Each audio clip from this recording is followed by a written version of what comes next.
What's up, YouTube? It's your boy Lord Arceus here. Today we'll be reading part 2 of the Diary of a Nice Guy series from the r/loaded diaper subreddit.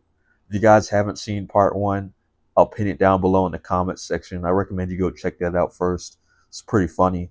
If you guys do enjoy, drop a like for your boy. Maybe consider subscribing so we can hit that 500 subscriber mark. Let's get into it. Thursday. This is honestly the best week I've had in years. After attending my first meeting of the Feminism Club, I'm confident that I'm finally getting the girls to see that I'm worthy of their respect and attention. And with every meet, here on out, my luck with the girls will only skyrocket. The only problem is that the club only meets on Wednesdays, which means that every other day of the week, I just have to wait until next meet to increase my favor with the girls at my school. But then the announcements came on, and my day just got even better. Attention students, the Feminism Club will now be meeting on Wednesdays, Thursdays, and Fridays. I can't believe my luck. Now I don't have to wait until next Wednesday and impress all the girls at the Feminist Club, because I can do it after school today. Until then, I've been listening to some Lana Del Rey songs and memorizing the lyrics, as I heard that chicks like her music. So by singing the lyrics to her songs, I'm guaranteed to make it even more that I'm on the side of the girls. Do you want children? Do you want to marry me? Do you want to run in marathons in Long Beach by the sea? After I made it through the day, they let us out of school. I went straight to the feminist club. Today, Holly talked about how societal structures were designed by men to keep women from getting power. Holly explained that even today, patriarchal structures exist, and despite the fact that we've come very far, they still exist and they're just not as obvious as they were before. Now, like I said, I don't know if that's true, but I want to let all the girls know that I was on their side. So, as usual, I made sure to let them know my 2 cents. I just have to say that I think it's messed up how society is designed by men to keep women down. I took every opportunity to express my disdain for the patriarchy and emphasize the fact that I'm on the side of women. It was all going pretty well until Patty decided to open her big, fat, disgusting, ugly, hideous mouth. You're a man too. I knew that if anything was going to ruin my chances with these girls, then it'd be Patty. Patty has always been out to get me, ever since elementary school, and she just hasn't stopped since. I didn't know what to say back, since I couldn't say she was wrong, since I clearly am a man, but at the same time I couldn't just sit there and let Patty mess up my game. But luckily for me, I was saved, and you wouldn't believe who did it. Patty, please calm down. Holly Hill stood up for me. I know that for girls, standing up to guys is harder for some than it is for others, but standing up to other girls is something you never hear about happening with girls. The only reason a girl would ever do something like that is if she's really into you. I guess being a gentleman has paid off after all these years. Now that the signs are obvious, it's up to me to make the next move. I could ask her out after the club, but I figured that's too easy, since any man could do that, and I need to show Holly that I'm not any other man. I'm not exactly sure how I'm going to ask Holly out yet, but you better believe that when I do, she's going to be blown away. After the club ended, I went home.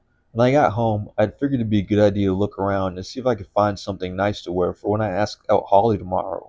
I started by going downstairs and looking through Roderick's dresser drawers, but his taste in clothing isn't exactly what I'd call gentlemanly. After that, I tried Dad's closet. I didn't figure that Dad of all people would have any clothes lying around, but I decided it'd be worth the check anyway, and I'm glad I did, because I was in luck. I don't know how Dad managed to get something like this, but I struck gold. It was a black leather jacket, and better yet, right next to it was a pair of sunglasses. I tried the outfit on, and it looked amazing, although I felt that something was missing. So I looked around the house some more, and that's when something in Manny's room caught my eye. I went inside Manny's room to get a closer look at it, and it turns out that it was a fedora. Now, I'm not going to pretend to know why Manny had a fedora in his room, but I figured I'd try it on and see what it looked like. And let me tell you, my mind was blown. This thing was everything I needed for tomorrow when I'd ask out Holly. It completes my outfit and sets me apart from all the other guys at school.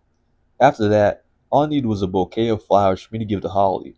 But luckily, I found a vase outside of Mom and Dad's bedroom. I know it belongs to them and all, but I need it way more than they do, so they're just gonna have to deal with it. I'm also going to keep my outfit in my closet for tomorrow, just to be on the safe side. When I go to school tomorrow morning, I'm obviously going to have to find a way I can sneak past Mom and Dad without any of them seeing me. But it'll be worth it when I finally have Holly Hills as my girlfriend, and she sees what a gentleman I am. Friday. Okay, where do I start? Before I get to what happened at the Feminist Club, I think it's best that we take a step back and start at the beginning. My plan to get past Mom and Dad worked. After I finished eating my breakfast and got dressed, I basically hid in my room until mom and dad weren't looking. Once the coast was clear, I dashed to the living room and out the front door before either of them could get a good look at me. Here comes the airplane. When I got to school, I got a ton of looks from people at my school. I guess they really liked my outfit. A couple of people were laughing about something while they looked at my outfit.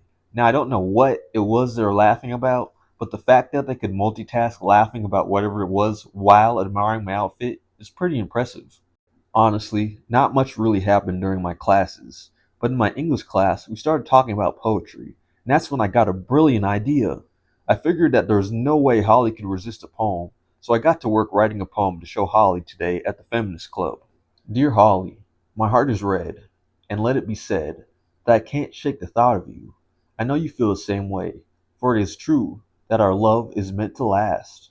So through our love and the passion of our flames, I pledge myself to you, Holly. For you are my mom, May. Your luscious locks, your juicy socks are tempting me today. So let me treat you like a queen. I shall even be your maid, Greg Heffley. After school, I went to the feminist club with my outfit, flowers, and poetry. I was sure I was going to score a date. I waited for Holly to come to the club, and soon enough she did. When she did, I did not spare any moment. I stood up, walked over to Holly like the gentleman I am, and made my move. Milady. I read her my poem line by line and made sure that the whole club could see my display of gentlemanly courtship. And I figured that would be that, and I'd have Holly as my girlfriend already. But to my surprise, Holly did not react the way I expected. What? Now I was thinking she'd say something like yes or absolutely, but not what. I guess she didn't get I was asking her out. I'm not sure how exactly she didn't get that since I thought I was perfectly clear, but I guess not. So I decided to get any confusion out of the way and ask her out. Now, since I've been so considerate of her and supportive of all the girls at my school by joining the feminism club, you're probably thinking she'd say yes, and if so, I wouldn't blame you. So you're gonna be shocked when you hear about what Holly actually said. Um, no, thank you. She said no. I couldn't believe what I was hearing. I supported the feminism club. I came to all the meetings. I went out of my way to make it clear that I was 100% on the side of women. And she says no? Now, it was bad enough being rejected in front of the whole feminist club, but things only got worse from here. Because guess who decided to open her big, fat, hideous, disgusting mouth? Faker. That's right, it was Patty, and that's when I got a good look at what she had in her hand. It was my diary. That my diary must have fallen out of my backpack when I sat down, and apparently when it did, Patty got her hands on it and read through it. She told the whole club that I was a creep, that I only joined the feminism club to hit on girls. Then Patty started reading it out loud for the entire club to hear. Is my big chance to show all the girls that I'm a nice guy and I'm on the side of women. And just when I thought it couldn't get any worse, some of the girls started recording the whole thing on their phones. And I recognized some of these as popular girls too. So if they post it, then the whole school's gonna see it. Patty read through all of my diary, word for word, and as she did, more people started recording. Eventually, Patty got done reading my diary, and when she did, she threw it at me. The girl started laughing when she did it. I tried to preserve whatever dignity I had left when I went over to get my book bag, but then all the girls went crazy and started throwing stuff at me too. The only ones who weren't throwing things at me were the ones who were recording the whole thing. You best believe that when I got my book bag, I aired the whole place out. You best believe that when I got my book bag, I ran for it. I sprinted out the door, and let me tell you, I did not look back. I can't believe it. I supported these women. I went to their meetings. I even wore a fuck the patriarchy shirt. And all I get in return is them throwing books and who knows what at me. I guess it goes to show that for some people, no matter what you do, they'll always stab you in the back. I guess that's just what women are like. No matter what you do for them, no matter how far you go to make them happy, they'll always screw you over and walk all over you. Because in the end, they only want guys like Bryce Anderson and his goons. Nice guys only exist to make them feel good, to do whatever it is for them, and then once they're bored of you, then good luck. Honestly, I was stupid to think that being nice was enough to get them to like me, because it's never enough for these women. You give them everything, and they give you nothing. Honestly, Holly Hills probably only stood up for me so she could laugh at me later, because that's what women are like. They're conniving, cruel, backstabbing creatures, and they certainly don't feel bad after they use you and abuse you. You're just one in a line of many victims. Honestly, I'm done with women. Fuck women. Fuck feminism. As far as I'm concerned, women shouldn't even have rights. I'm going to go get some sleep now and some ammo. Then at least I'll try to enjoy my weekend before I have to go back to school. Because now that's all that's on video. There's basically no chance for me to recover.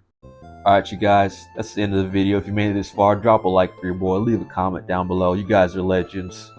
Maybe consider subscribing, trying to hit that 500 subscriber mark. And I'll see you guys in the next video. Hope you enjoyed. I'm out.